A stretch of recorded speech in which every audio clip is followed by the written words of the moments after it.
बिस्मिल्लाहिर्रहमानिर्रहीम। अस्सलाम वालेकुम डियर स्टूडेंट्स, कैसे हैं आप सब लोग। उम्मीद है कि आप सब खैरियत से होंगे। डियर स्टूडेंट्स, तो चलते हैं आप लोगों के फोर्थ लेक्चर की जानिब। डियर स्टूडेंट्स, इससे पहले हमने जितने भी टॉपिक्स पढ़े उनको सीक्वेंस वाइज आप लोगों के लिए अपलोड कर दिया गया है, और ये जो आप लोगों का फोर्थ लेक्चर है ये भी इंशाअल्लाह अज़ीम अपलोड हो चुका है। तो डियर स्टूडेंट्स, ये जो हमने पिछले जितने भी टॉपिक्स पढ़े हैं वो एक दूसरे के साथ इनडायरेक्टली लिंक्ड है। और जैसे कि पहले हमने पढ़ा था कि पहले हमने पढ़ा नर्वस सिस्टम, फिर टाइप्स ऑफ नर्वस सिस्टम, फिर नर्वस सिस्टम का जो पहला टाइप था या पहली उसकी जो पोर्शन थी वो सेंट्रल नर्वस सिस्टम था। उसके बाद जो दूसरा हमारे साथ आ रहा था वो था peripheral nervous system. Dear students, ये जो पेरिफेरल नर्वस सिस्टम है ये हमारे पास हम कह सकते हैं कि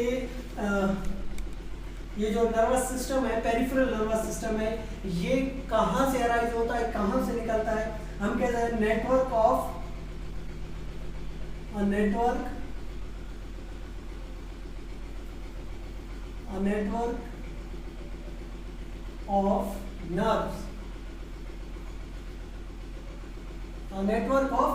nerves arises from central nervous system, arises from central nervous system, arise from CNS, central nervous system. ये जो सिस्टम है ये कहाँ से निकलता है, सेंट्रल नर्वस सिस्टम से निकलता है। उसके बाद हमने पढ़ा था central nervous system. Central nervous system में जो उसके बाद हमने न्यूरॉन को बेसिक, फॉर एग्जांपल जो हमारे पास न्यूरॉन था, basic unit of nervous system जो था हमारे पास वो क्या था, न्यूरॉन था।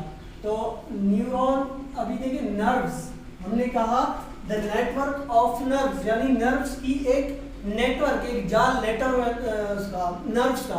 तो वो नर्व्स कैसे बनेंगे, जैसे हमारे पास यहाँ पे क्या है, ये एक न्यूरॉन है, हमने पढ़ा था बेसिक यूनिट क्या था, न्यूरॉन था।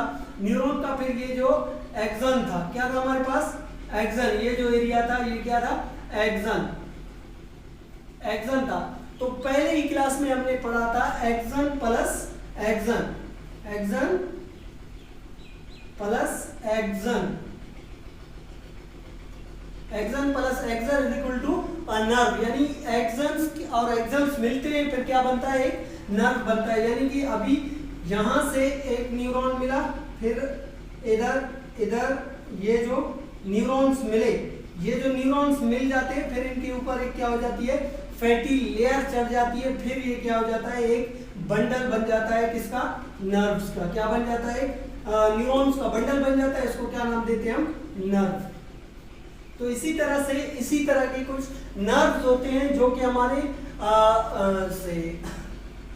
सेंट्रल नर्वस सिस्टम से निकलते हैं। तो सेंट्रल नर्वस सिस्टम हमारा किन चीजों पर मुश्तमिल है वो हम पहले पढ़ चुके हैं।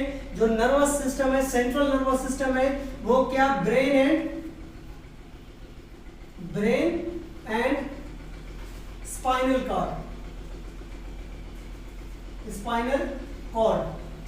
कॉर्ड और ब्रेन से मिलकर हमारा सेंट्रल नर्वस सिस्टम बनता है। तो अभी यहाँ पर जो नर्व्स होंगी, पेरिफेरल नर्वस सिस्टम होगा, वो क्या होंगे, इस तरह के नर्व्स निकलेंगे। कहाँ से, सेंट्रल नर्वस सिस्टम यानी स्पाइनल कॉर्ड से और हमारे ब्रेन से, इस तरह से ये नर्व्स निकल रही होंगी। अभी ये नर्व्स जाएंगी कहाँ पे, तो उस बात को क्लियर करने के लिए आप आ जाए अपने टॉपिक पे का जो मेन हमारा टॉपिक का जो पहला वर्ड है उसको देखते हैं, पेरिफेरल। यानी कि हम पहले पढ़ रहे थे सेंट्रल, यानी सेंट्रल का मतलब क्या हो, दरमियाना, सेंटर। अभी देखिए पहले हमने पढ़ा central nervous system. Central nervous system के हमारे दो कंपोनेंट्स थे, ब्रेन था एंड उसके बाद हमारे पास क्या था, ये जो हमारा स्पाइनल कॉर्ड था। तो स्पाइनल कॉर्ड और ब्रेन कहाँ पर थी, हमारे बॉडी के बिल्कुल सेंटर में मौजूद थे, इसलिए हम इसको क्या कह रहे थे, सेंट्रल नर्वस सिस्टम। उसके बाद ये जो पेरिफेरल है, पेरिफेरल का मतलब है साइड्स, साइड्स को कहते हैं पेरिफेरल। यानी अभी बॉडी की इस साइड और इस साइड ये जो नर्व्स हैं ये निकलेंगी, तो ये क्या होंगी, पेरिफेरल एक नर्वस सिस्टम बन जाएगा। जैसे कि अभी स्पाइनल कॉर्ड से निकले, ब्रेन से निकले, ये सारे के सारे जो नर्व्स हैं वो एक नेटवर्क बनाएंगे, उसको हम क्या नाम देंगे? Peripheral nervous system. फिर यहाँ पे हमने एक चीज डिस्कस की थी, ये जो हमारा ब्रेन है ये किन बोन्स में के अंदर एक खोपड़ी है यानी स्कल है, स्कल के अंदर क्या है? हमारी जो प्रोटेक्शन के लिए कुछ बोन्स हैं उनको क्या नाम देते थे हम? Cranium bones. Cranium bones. Cranium bones से क्या बना हुआ है? एक शेल बनी होती है जहां पे ब्रेन होता है। तो उसको अगर अभी यहां से ये जो एरिया है, ये जो नर्व ब्रेन से निकलने वाले नर्व्स हैं उनको हम क्या नाम देंगे? क्रेनियन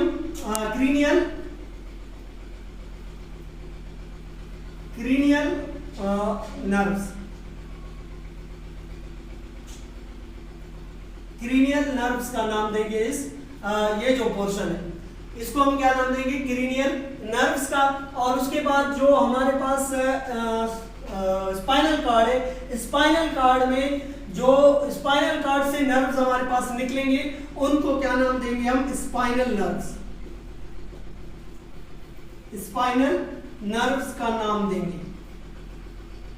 तो डियर स्टूडेंट्स, यहाँ पे अभी क्रेनियल नर्व्स है और उसके बाद फिर हमारे पास क्या है? स्पाइनल नर्व्स है। अभी हमारे पास ये जो क्रेनियल नर्व्स है, क्रेनियल नर्व्स हमारे पास टोटल कितने होते हैं? 31 पेयर्स। 31 पेयर्स यानी कि 31 जोड़े। ओनली 31 नहीं, कितने होते हैं? 31 जोड़े हमारे पास। यानी कि एक साइड से ये नर्व निकला तो फिर दूसरे साइड से ये नर्व निकलेगा, बॉडी के मुख्तलिफ यानी पेरिफेरल साइड्स में जाएगा।